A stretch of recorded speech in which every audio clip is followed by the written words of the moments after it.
Helicopter, snowplow, gentle, and FAFO, all types of parenting styles.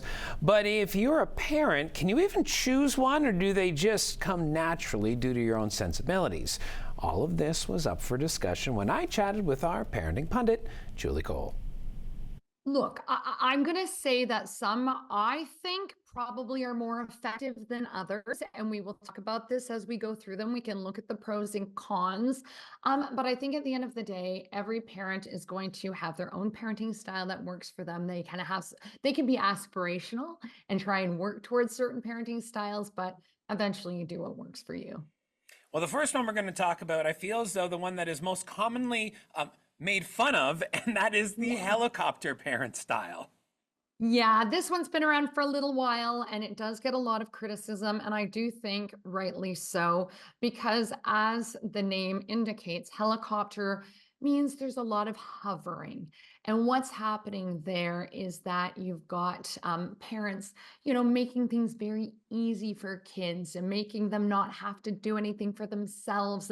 And it can lead to problems as they get older, because parents are just keeping them overly safe.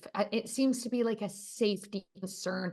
And if we don't know how to deal with some of the bumps and bruises along the way and encounter them when they're children, it does make things problematic when they become adults. It is kind of funny because I doubt, the Gen Xers who are parents did not grow up with helicopter parents for the most part, right? But they may be the ones actually doing that style, which is kind of funny to begin with. It's a hoot. Like, you think about all these kids in their water bottles, and like I don't know what we drank. I think we were dehydrated. Garden hose. Sometimes we'd find a garden hose or like a dirty fountain in the school, but there were no Stanleys in our day. No, there were not. All right. Next parenting style. What is the snowplow parent? So the snowplow, again, you can picture the vision of a snowplow. What it's doing is it's going through a storm and it's clearing all the snow out of the way. And snowplow parents do that. They clear obstacles for their kids. So whenever their kid encounters something, they're rescuing them. And what the problem is with the snowplow parent is that they're not giving kids the opportunity to learn to problem solve. And today's problem solvers, tomorrow's leaders. You don't want to be solving problems for your 30-year-old, so let them get the practice now. Gentle parenting is next on our topic list. Is this just as it seems? So look, the gentle parenting, I think, it makes sense to me. It's not that authoritative, like wait till your father comes home kind of parenting. And it's not based on sort of consequences or punishment. It's more about understanding and communication. And I think this is the more common way that young parents are parenting now, and it seems to be very effective. It's very hard for grandparents to understand this. That's the criticism that it gets, is that these kids are, running the show. The inmates are running the prison. Parents don't have enough authority.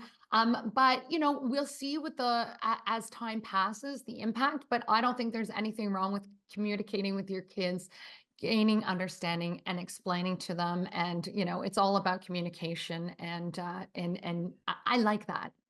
It's kind of funny you just said there, we'll find out how this style works down the line, because you're really not going to know until the kids are adults. That's how we find out if a parenting style works. And it's funny, Jake, because let me give you an example. Like my kid, I was asking her, my teenager, for some help doing an Instagram reel or something. And she's like, Mom, I want you to do it yourself. I'm not going to gentle parent you anymore. So that's the idea. That's kind of the rap or reputation gentle parenting has. That definitely turned there. Before we go, though, Julie, FAFO parenting is something new. I hadn't even heard of this, but you brought it up. What is it? Okay, so it is, the first F word is what you think. It's F around and find out. So it does feel very authoritarian. It does feel that, and it's got kind of a reputation for that, because people are using it in such a way, like if you do something wrong, you'll find out. And it came about in different, like in politics and in different ways, and now it's being applied to parenting. But what I like about it is the natural consequences. So letting our kids, so you don't want to wear your coat. Okay, you'll find out what happens. You'll be cold. You don't want to be organized and bring your lunch to school. You'll find out and you won't have a lunch for school. So I really like the natural consequence part of it. And it is falling very much into that parenting.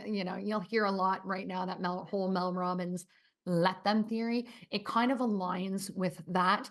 But to your point at the beginning, Jason, at the end of the day, every parent is going to find what works from them. They'll take a bit of this, a bit of that, and our kids are going to get raised with us either way.